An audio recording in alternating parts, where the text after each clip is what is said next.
Hey, this is Dr. Drew, and I want to talk to you today about one of the most common problems I'm seeing in my practice right now as of early 2022, and that is COVID long haul or long haulers. And these are people that are contracting COVID, getting over it, but then they're stuck with this, I haven't felt the same since, and there's various symptoms that are plaguing them for weeks or months, or in some people now, years. The top 3 symptoms we're seeing that a lot of people can relate with are fatigue, cough, and headache.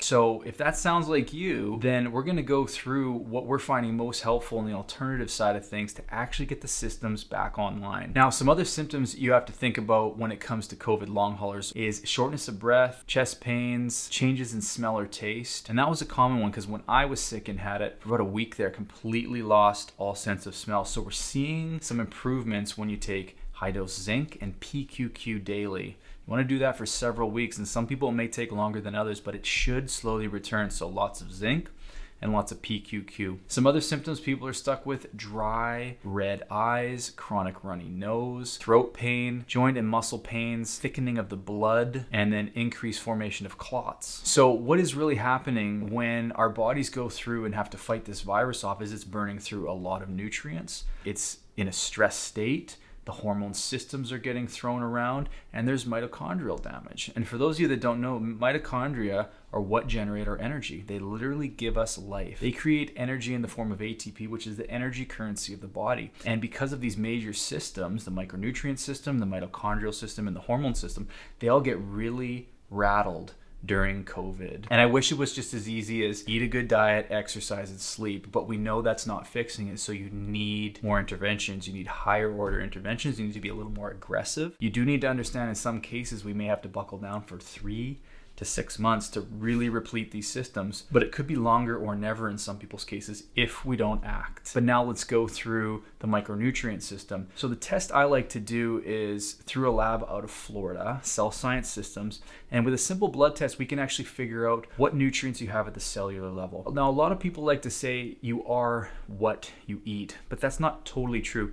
You are only what you absorb, because you could have an awesome diet, but if you're not absorbing nutrients at the gut lining level, or there's dysbiosis or inflammation in the gut or gut dysfunction, then those nutrients from that amazing diet are not getting to the cell. So what happens when you're dealing with a chronic illness or a really strong virus, you burn through a lot of micronutrients. You go through all your water-soluble vitamins very quickly. You're gonna have way less amino acids. And then all the trace micronutrients like zinc and selenium that are very important for the immune system, they're all burned out and depleted. So your body used up so much of that when you're sick. So now you have these depleted vitamin, mineral, and amino acid pools. So now the B vitamins can't plug into the energy pathways. The zinc and selenium aren't doing their magic, so your immune system's suppressed.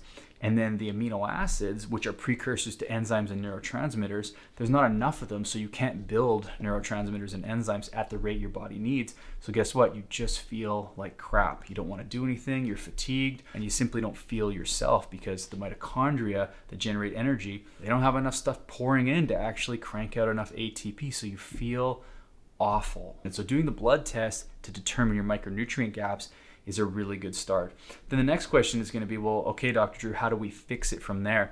One of the fastest ways to rebound is IV nutrition. The reason this is good is because it bypasses the gut. You just hook the person up with an intravenous drip and you can get the vitamins, minerals, amino acids that they're low in. You can actually customize their bag and top them up way quicker. IV glutathione, very important because that's a potent antioxidant that it gets depleted when you're chronically ill and fighting something, okay? And then of course, all your energy pathways need lots of B vitamins, vitamin C, CoQ10, creatine, carnitine, all these nutrients need to flow there. And if you don't have enough, you don't have enough to power those systems, you're gonna be in trouble. Now, when it comes to the hormone system and you're dealing with this, a couple things to really think about. It seems that the thyroid and the cortisol or adrenal system are getting rattled. So anyone dealing with long haul or what may feel or look like it, you wanna get a thyroid panel done, you wanna get an AM and PM cortisol level done to see what has happened, because you might be generating a lot of reverse T3, which is an inactive form of T3. So you need a full thyroid panel to do that. That's T4, T3, reverse T3, TSH, plus your antibodies. And then also we see a lot of drops and shifts with the testosterone and progesterone. They will drop with chronic illness, okay? So you may need to check those as well and have the sex hormones done, because if anything's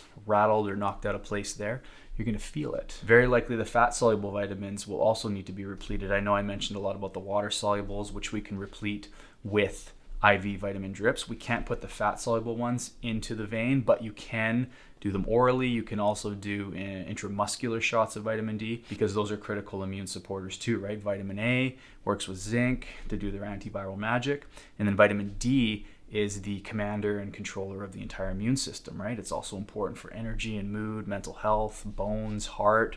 So I'm a big fan of testing your vitamin D levels and then just fixing whatever the gap is. You also have to consider the gut health of the patient. And if there's, again, dysbiosis or GI dysregulation, you might need to reseed with probiotics, glutamine if there's leaky gut, and then check and screen for chronic infections, because maybe they have some old infections and bugs and viruses that have been reactivated since the introduction of COVID or whatever they were fighting that's led them to this point. So you need to maybe dive a bit deeper and look under the hood to see if there's any chronic infections going on, bacteria, fungus, parasites, EBV, which can be reactivated and kind of rear its ugly head, even though maybe it's been dormant for years. So that's the quick and dirty on COVID long haul and how we're approaching it. So pretty straightforward, right? You got to test and replete the micronutrients, water soluble and fat soluble. You got to put them on a mitochondrial resuscitation program, and then you need to screen the hormones, particularly the thyroid, cortisol, and sex hormone systems.